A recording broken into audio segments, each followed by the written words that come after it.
So here we have a PDK DSG apart, and this one had issues. It came from another place. They put a mechatronics unit in it, which is this unit here. However, this was not the problem because it originally had mechanical faults, not faults for this mechatronic unit. Easy to misdiagnose if you're not familiar with how these work. Back section removed.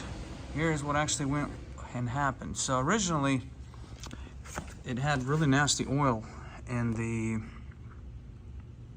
cassette area.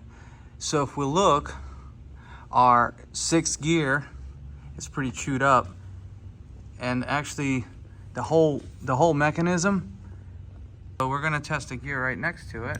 So you see the gap is very good clearance on this side. On this side, however, there's no clearance.